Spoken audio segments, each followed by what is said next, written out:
What's up, YouTube? Card Games United here. Today we've got an interesting little video. We just thought we'd do a quick ranking of the Zeroth Dragons and give our opinions. G era is ending and all, it would be a nice time to talk about them, get our thoughts on what they did for the game, or curse the game, if you will. And, you know, fun. I don't know. Overall, I think the Zeroths were pretty good for the game. They keep things interesting. They're very versatile in a lot of different decks. They also brought a lot don't necessarily have to play the top meta with them. They also brought a lot of decks back from like the brink of extinction. They kind of made each deck kind of competitive, at least in a way. Because as long as you could always go into the Zeroth Dragon. It wasn't like standard just exclusionary Bushiroad support. It was very broad and it really encouraged a lot of counterplay, and no matter what you were seeing, you knew they had that big top end that you had to play around. And just like how even Murakumo benefited from Drachma, probably. So... Okay, so I guess that's our thoughts on Zeroth Dragons in general. But, of course, some are better than others, and we have to rank them. So the list. Come on, do it with me. Number 6! Zeroth Dragon of Distant Sea Megiddo. So, this one appears really low on our list for a few reasons. I know that a lot of people like to say that he's better than Zoa, might even be better than Drachma, and I think you could rank him as high as 4, but... I don't know, I guess from just like both of our personal experiences playing for Megiddo, it's not that much of a finisher. Yeah, and here's the problem. When you go into a Zeroth Dragon, you need to have that certainty that, number one, there's nothing else you'd rather go into, and number two, you're gonna win either this turn or as a result of this turn. And Megiddo just really doesn't offer that. Like, he can get you 5 cards to bring you back into the game, but if you're bringing yourself back into the game and then immediately removing yourself from the game, you were probably losing that game anyways. I know there will be the people that will like to say, well, Megiddo's a hard +5 on paper, which I guess in hard advantage that would make him the best Zeroth Dragon, but like... But that's the problem. When you're talking about hard advantage, you're talking about the long term of the game. Whereas in the long term of the game, if you've gone into your Zeroth Dragon and you haven't killed them, then you've just lost, because you have no G-Zone, you can't play aggressively or defensively. And Magalankia, besides maybe a few rated decks, is a deck that mostly needs GB to be active and live, especially since their most competitive deck, which is arguably Thavis right now, is exclusively GB reliant. Unless if you want to play title assaults all game. I mean, some people would argue Night Rose, but... That's true. We can resolve this later. So, I have been pleased with some of the results as a finisher in Night Rose specifically. Because you can get 11 attacks off. You can always call out your cards, hollow them, and attack for big numbers. Sometimes get in some multi-attack off of that. And it's really not bad. The issue is that just... I have to be absolutely ready to finish you to go into that. And if I'm not, well then I lose all my combos, all my GB, everything. Yeah, I guess playing Thavis, it's kind of the same issue where, like, I appreciate having its presence in the Gs, and it's sort of like that comeback card. Like, if I'm going up against something like Overlord and they've just wiped my field and I have very little cards in hand, I can throw it down and always be able to get something back. And when you have things like Supreme Rulers and Adelaides that you can call from the drop zone, it is possible to get a lot of 16-gate beatstick multi-attackers in Thavis. The issue is, I would not want to play this card when you're at 3 damage. Which some of the other Zeroth Dragons, you could do that reasonably fine. A couple. I would probably not want to play this at 4 damage, because if you get a trigger, then the rest of the attacks may be 5k guard, or might not even be able to hit. Actually, you know what? For the first 4 on this list, I don't think you'd ever play him if the opponent was at 4 or less damage. I mean, I don't know. This card... I think also its biggest hindrance is that in Thavis, you have that Alexandros. Yeah, which, like, you always want to go into that card unless if you have 2 cards in hand, and, like, your board's empty. You have to ditch one to Stride, But even then, unless those two cards are really bad, you could just build a column with them, attack with them first, and then attack with the Alexandros. Depending how late in the game, stand them for huge numbers. Depending on how late in the game, Alexandros can make 2 triggers swing for 34k, which is much better than, say, Megiddo, bringing back a lot of things that just depend on your drop zone. So, Alex is mostly the best played 90% of that time, and I assume that Night Rose probably thinks Immortal Galeon's better. I guess there could be some conflicting opinions on that. Actually, when you think about it, Immortal Galeon is essentially the same thing, but it just doesn't counterblast 2 and does give them 10k. But it's a GB8, so but I also feel like talking about it. I also feel like the box topper promo. If you can soul charge enough, there's the box topper promo, and there's also Gauche, So, Negrolazy, probably for multi-attacking shenanigans. Well, Negrolazy just has better synergy in general because she gets you those extra attacks mid-battle phase. Mm-hmm. Which, you can parlay. What's his face? I forgot his name, and we're talking about him. Megiddo.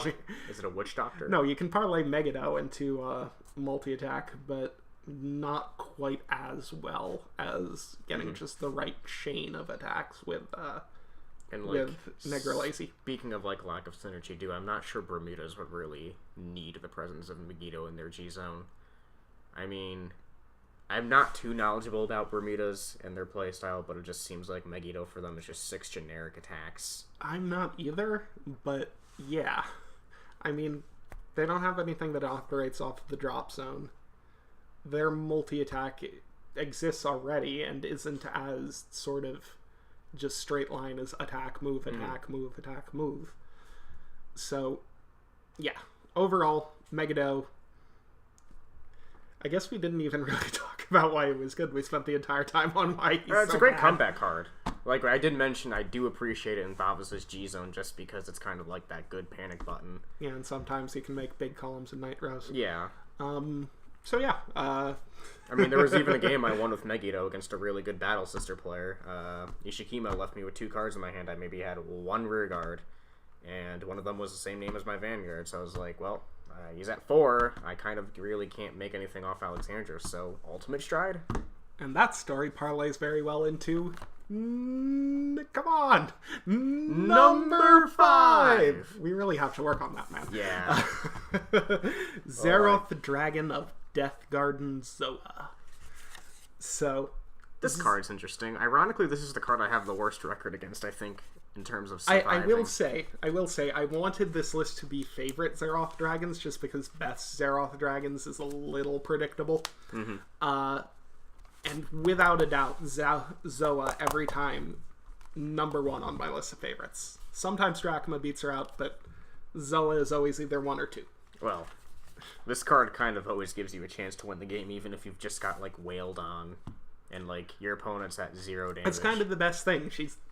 I've said it in profiles before, she's always sitting in the G zone giving you that pep talk, come on, man, stay in there, we have a chance. Because even if you're getting completely pushed out of the game, your opponent has all the answers, keeps recycling their perfect cards, everything. If you catch them in just the right moment with Zoa, you will win, because that is what Zoa says. The thing I think that is best about Zoa is if you were to give decks with every Zeroth Dragon to a computer and just let the computer face off a million billion times, I think Zoa is the one that would have the best record at the end of the day. Mm-hmm. Because it's the one that actually has the win con built in.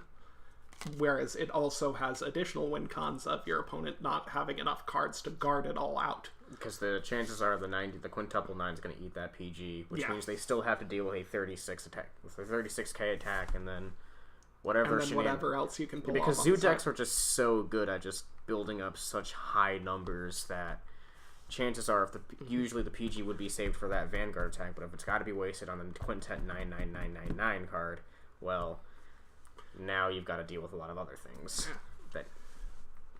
Because there's always one of 2 things I call out with the Zoa. If I'm playing Mega Colony, I call out just a random trigger and then try and put the Alcides in the other row, so they have to deal with 100,000 41, 28. And that's a big turn aggressively if they're at 5. And don't even get me started on like Great Nature.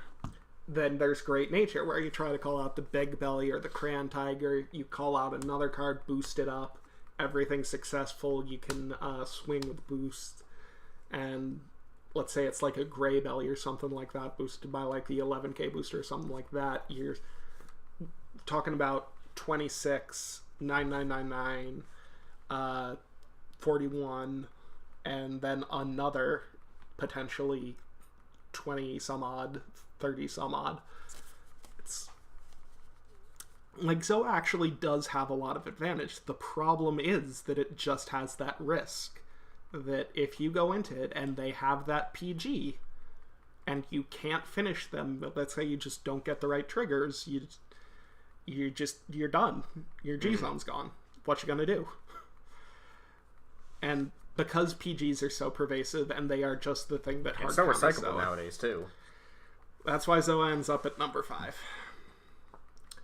But I will say I've had a lot of fun times where I'm just like you said, I'm at almost no possession in hand, and that's just no bones about it. I have to Zoa now. And Zoa gets I think I remember you actually getting a game off Sam on like a Miracle Zoa. Oh, yeah, no. You made that was the best match ever, because I was Big Belly against Victor. Let me tell you the story. Game 1, Victor rush, I die. Game 2, like fairly substantial game, managed to get to like second or third stride, and I'm just looking at my options and I'm like, you know what, I think Zoa is actually best right now, and I pull out Zoa and he doesn't have the PG. And I think he was out advantaging you that game the entire time.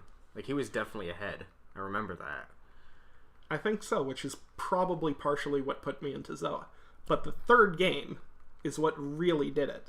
Because the third game, I get nothing. I brick as hard as I have ever bricked. I swear, I called 3 PGs to rearguard that game. And after a turn where I miss a stride, and he goes into his favorite champ, I'm just thinking, there is absolutely no way I managed to even survive this, let alone win. But through just combinations of the PG, the G-Guard that lets you ditch your hand and redraw, I just keep, by the seat of my pants, avoiding that lethal attack and getting more cards. And the next turn, I'm down to just 1 card in my hand, and guess what it is? It's another copy of my Big Belly. And I'm just like, this is happening. And because he just went into favorite champ, he had 2 cards in his hand. And so I'm just like, well, guard both of these. So that's why Zoa is great. Speaking of fun anecdotes, come on, man. No. Okay, fine. 1, 2, 3. Number 4. There we go. Zeroth Dragon of Inferno Drachma. I always forget his name. This card's really fun. I like using this card in Nubatama. You have a lot of decks that you use this card in. Tachikaze, Kagero, Narukami, Nubatama. I think that's it right now. Yeah. So when this card first came out, people were saying it was like absolute garbage. That Nagita was better than it. Yeah. And I think the big problem is a lot of people were looking at it through the lens of Kagero, where you always have Ziegenberg to go into, or you have Novell to go into, something like that, where there are just options that are legitimately better. But the thing that's good about Drachma is he's just the numbers game. If you know you can get, 4 attacks this turn, and they have 7 cards in their hand, making them drop that 3 is going to make them take one of those attacks. Even if they had to rewrite a grade 3. Unless if you're in a specific matchup, like against deleters or something like that, or even Chaos, where they have on-ride effects that could really hurt you, then otherwise Drachma's never really that bad of a play. Even then, I'd rather take a locked back row or my Vanguard swinging for 15 to 20 over, not essentially taking that chance if you're at like 3 or 4 or 5 cards in hand. Mm-hmm. Drachma does also have that other condition where he can just win the game by making your opponent reride down to grade 1 or 0. I think I or actually... even 2 sometimes. Actually, yeah, at recent locals, I think I did that to our local alt-mile player, where... And I remember a time I did that to you. Well, yeah, and I was wailing at you that game, too. I made the mistake. I was stuck on Jiaogo, my friends. Jiaogo. In my Blade Master deck. I go into Drachma, this man only has a Stride Fodder in hand. Oh no, I discarded the grade 3 to keep the Stride Fodder, yeah, and then I had like another grade 1. In hindsight, I think I should have rode the 0 because I had another copy of the 0, so then I could go into Megiddo next turn. Thing is, that would have been fantastic. But that would have been the craziest game ever. I mean, I think we still had 3 turns where your grade 3 was Twin Drive. We still had 3 turns after that, but I won the game long term because I had Twin Drive and he had Single Drive. I don't even think I had enough cards to G-Assist. So, there's that. Which is the great thing about Drachma is even if Drachma fails, he has that lasting effect where if you've gotten your opponent to downgrade, then they're kind of in a bad spot for the rest of the game. And especially when you have decks like Overlord, for example, that aren't really Gen Break restricted. The only other Zeroth Dragons that can really remain present on the board after they fail are Megiddo and Ultima, in the sense... I guess also Dust if you want to count the damage itself, but... Megiddo, you're really not going to make much use out of that board, though. Yeah. Like, if anything, after all the swapping, it's not going to be in an ideal position. You're going to have a weird, messed up board, despite them all being new cards, are going to be in the wrong positions, and most of them are going to be grade 3s. I'll tell you that right now. But Drachma, when you've downgraded the opponent, yeah, and he just makes them discard no matter what. Whereas if it's some of the other Zeroth Dragons and they're actually getting value out of guarding with those cards, you haven't really had an effect in the game. Versus Drachma, those cards are just gone. I think Drachma has a lot of synergy with a lot of Dragon Empire decks too, so like Vanquisher can rack up pretty high Thunderstrike numbers to do crazy combos like that grade 2 that attacks you and that rearguard with a crazy high number. I'm also going to throw a meh on that because Thunderstrike is so specifically geared to do one thing that you're almost never going to Drachma unless they've survived a good 4 strides, 5 strides if you include the GB8. And oh god, the GB8. I can tell you Nubatamba loves Drachma though. The funny thing is a lot of these do end up competing with GB8 just because it has to be sort of your last option. Because you're going to stride into your Renee, your Alexandros, your... Alexandros isn't part of the Dragon Empire. No, what I'm saying is no matter what deck it is, you're going to stride into your big thing the first 2 times. And then the third time you're going to look at your cheese zone and your options are going to be either GB8 or Zeroth Dragon. And so... the upside to Drachma is I think he definitely beats Blazing Flare. He might beat Roka. I don't know. I don't think he beats Roka Shuriken in Nubatamba anyways, but he definitely doesn't beat Renee unless if you're absolutely sure you can get them to downgrade. And even then, that's debatable. But I mean, Nubatamba... because Renee automatically rips 2 out of your hand anyway. And it's questionable whether they can get value out of those or not, but you're going to get value out of them, so who cares? So it's effectively the same thing, but also attacking for big numbers. But I think he synergizes well with the deck, though. Zanki will rip a card out, and then Drachma will rip 3 more out. Then you can do that weird thing where you resolve Drachma. You'd stand and dominate something, then resolve Drachma, and then have that unit attack. So that's another card out. I mean, I thought it was better when you just attacked and then retired it as well. But you could do that, too. But it just depends. No, the ruling is actually you have to Drachma first, which is weird, but... yeah. Anyway, so...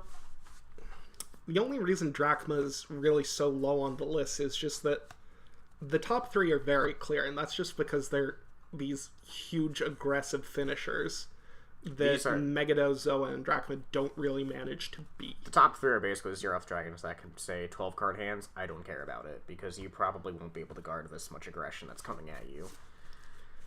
Whereas Megiddo, and Drachma do have really good technical win cons built in. Megiddo less so, but Zoa and Drachma definitely do have, like, if you're playing smart and really looking at the game, they require sort of a skillful player to be able to analyze drive checks, to be able to predict hands and whatnot. Whereas with the top three, they're just, I'm gonna hit you in the face now, enjoy that. If I can probably go into it, I can probably win. Yeah. Which brings us into number 3, Zeroth Dragon of Destroy Star Stark. So we've gotten a few games in with Stark so far. We've seen him in Gallop and we've seen him in Deleters. Good card. I'm just not sure he could be considered as aggressive as the top 2. That is true. When we set out this list, we knew there was definitely a top 3 and a bottom 3. And the reason that Stark ends up at the bottom of the top 3 is that he's aggressive, but just not quite as much as you want your Zeroth Dragon to be. Especially only having one drive check on each kind of makes it a little more predictable, where there are decks that can build enough of a hand just to go 1 to pass. Whereas there's a lot more unpredictability in a triple drive or even a quadruple drive, for example, in terms of where those triggers can get allocated and how it's going to change the opponent's card. The fact of the matter is, I'm still just getting 3 drive checks. It's just 1 more attack, albeit for 36.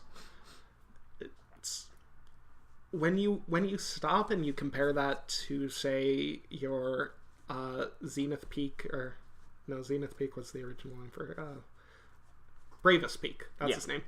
When you stop and you compare that to your Bravest Peaks, some of the like deleter combos, definitely like Favorite Champ. Favorite or even Winning Champ. Winning Champ can build some pretty big numbers.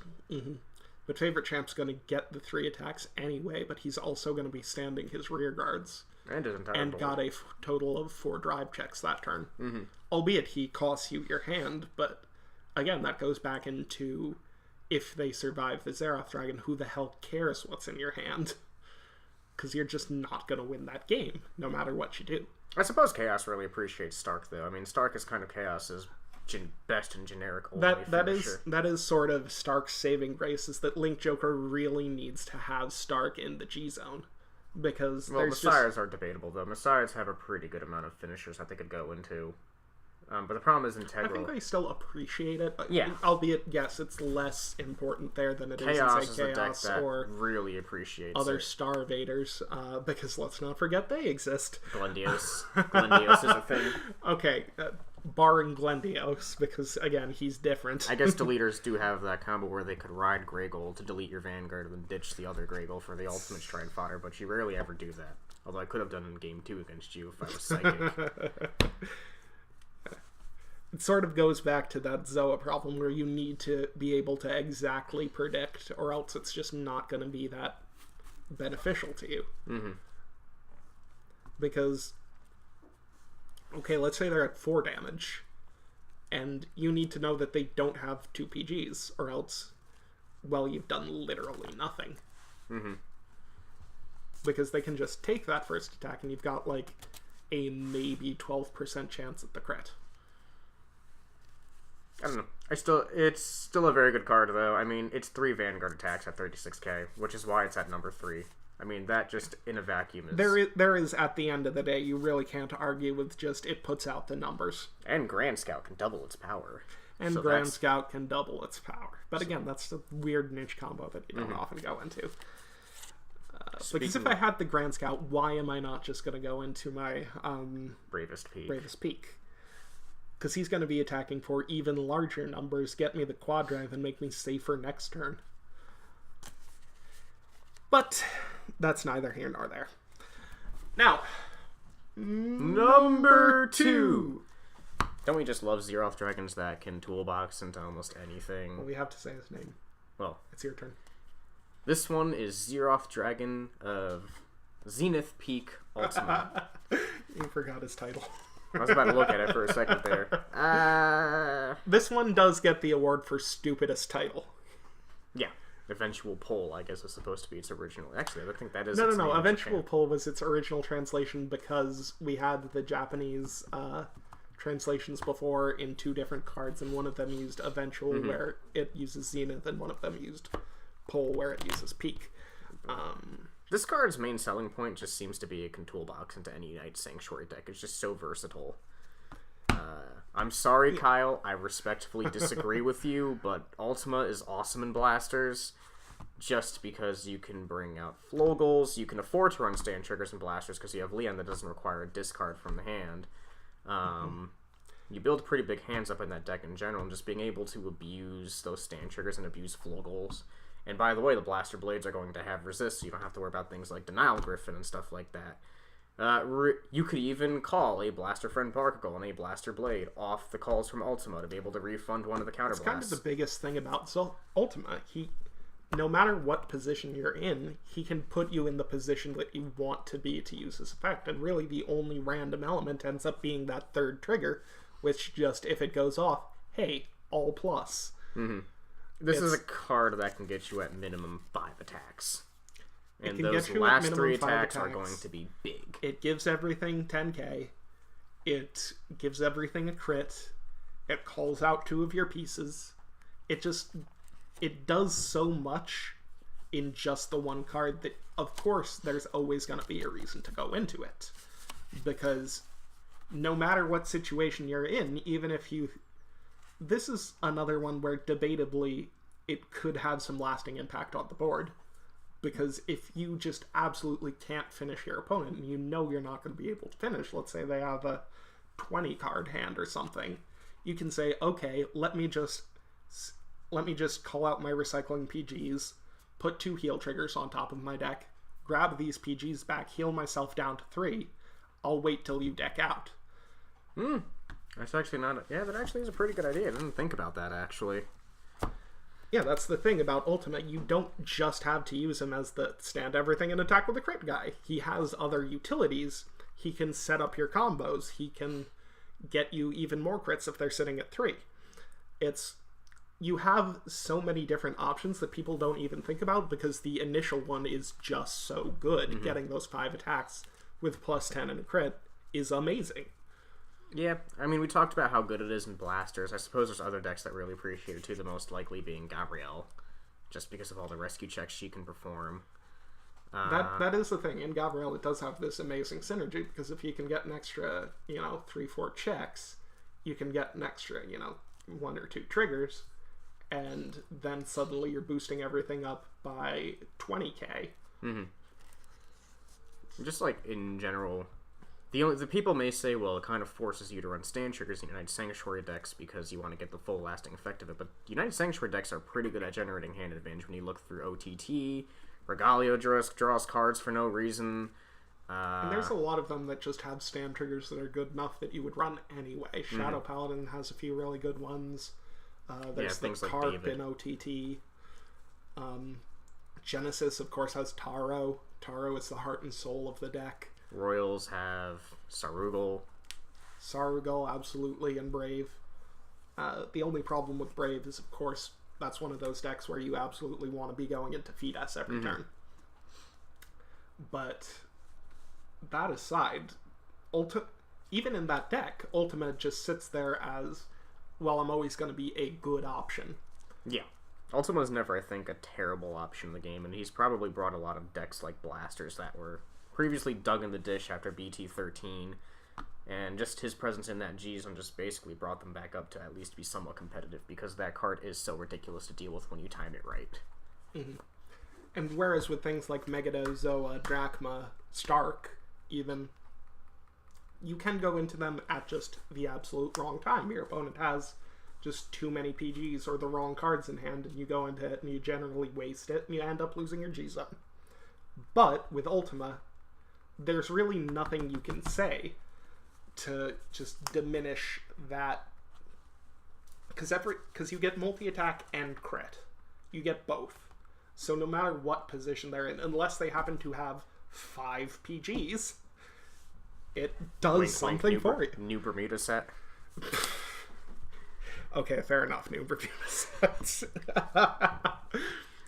The only one thing to say against Ultima, really, is that he is technically the only Zeroth Dragon with a direct hard counter in the form of Planetary Corpse King Branty. Is that Link Joker card that reverses triggers? Yep. Best hope you don't get a draw trigger. But that's not even in English, so who cares? Alright. Moving on, of course, to number 1. Zeroth Dragon of End of the World. Dust. And what a name, because it really does end the opponent's world. Now, this was, of course, predictable, as this is the list of the top 6 Zeroth Dragons, and we already mentioned 5 of them. But... Of course, we have to do epic build-up to it anyways. What can we say about Dust? Well, first of all, there's no deck that doesn't want to be going into him. Also, the thing about Dust, for me, is... Because the Dark Zone deck I run the most, by a large margin, is Dark Irregulars. And in Dark Irregulars, you always want to be going into Balam. There's just no question. But Dust is sort of the only card that does present another option in that situation, because, yeah, Blader Mouse is sitting in your G-Zone like, well, I'm good because I get a restand, but you look at it and just go, well, but if they have the PGs, this isn't going to do a lot for me. I'm just going to be essentially putting triggers back into my deck, and I'm going to be hoping that next turn I have the Great Stride again. And you probably have, like, a Sharharet, I guess, in your G-Zone as well. Mm-hmm. But... Whoever uses that anymore. Yeah, he's kind of super underwhelming. But Dust can provide a second option to Bella, because if you know your opponent has the Yield triggers in his hand, Dust stops the G-Guards. And if they're at 4, now you don't need to check the crit because it just gives the damage. Even I think at 3, Dust could just bring them up to 4, which is usually kill range for a lot of, Dark Zone decks anyways. And especially, I don't play Pale Moon in particular, but it's a lot of multi-attack, and I know that much. I assume that Hari would definitely be able to get a lot of soft advantage from a lot of their attacks anyways. I mean, being at 1 power means you're going to have to throw down a lot of cards even for the most minuscule of attacks. And you don't have that chance to trigger because they got the free damage. Mm-hmm. Well, I suppose you could trigger off the free damage, but I guess asking for trigger burning would be a little too much. Gear Chronicle can do some multi-attacking shenanigans with this thing, which just makes it a really pain to deal with. Personally, I don't go into it that often, but it does have that advantage of just being sort of the safest finisher among the Zeroths, because it gets you the free damage, so even if they're at 4, you don't have to worry about, well, just whiffing one attack and your numbers are off. It lowers them to 1, so they can't use their G-Guards. It removes all effects, so whatever shenanigans they had on board, they can't go into. So does it nullify the Guardian's effects, though? It doesn't, because it's on place. If it was on place games that continuous, it removes all effects, it would, but it doesn't. So I guess suppose Angels could technically rescue check if they wanted to. Angels may have 1 or 2 things they could go into.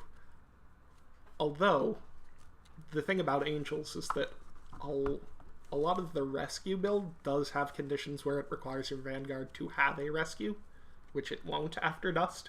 Mm-hmm.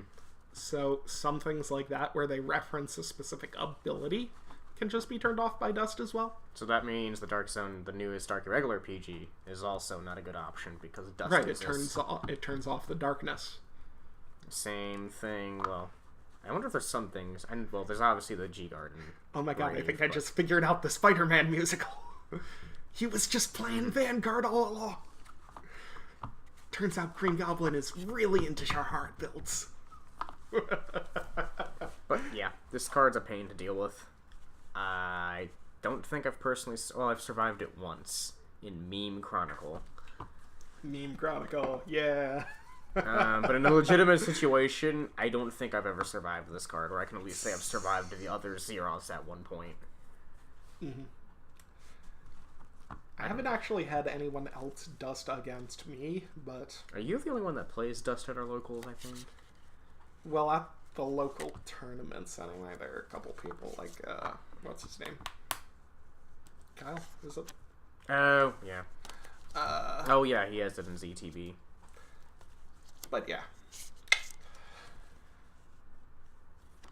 There's not really a lot to say about Dust, unfortunately, because he doesn't have as many, like, fun scenarios and things as the other ones. Well, I guess Spike Brothers probably have the build now where they just rush into Dust. That's a problem specifically, again, because of that GB8 thing, because Hellhard 8, man. Hellhard 8. Better than Dust, And if my deck's built to go into Hellhard 8 anyway, why am I going to stop at Dust? I guess it's true, unless if you really know you have to win that turn and you can't get there fast because enough. the only way to parlay Dust into extra attacks other than the stride bonus is the Amber Clone, which... Okay. I suppose. Indeed. I suppose you could always attack with a charge and then attack with the Amber Clone, call out a charge, put it back, attack, use the stride bonus to call out new Nova, and then get another attack off of that. But, yeah. Theory crafting aside. So, that was our list of the top 6 Zeroth Dragons. Let you know what you think about our list, about our rankings, and what your personal rankings are. Can't imagine they'll be too different from ours.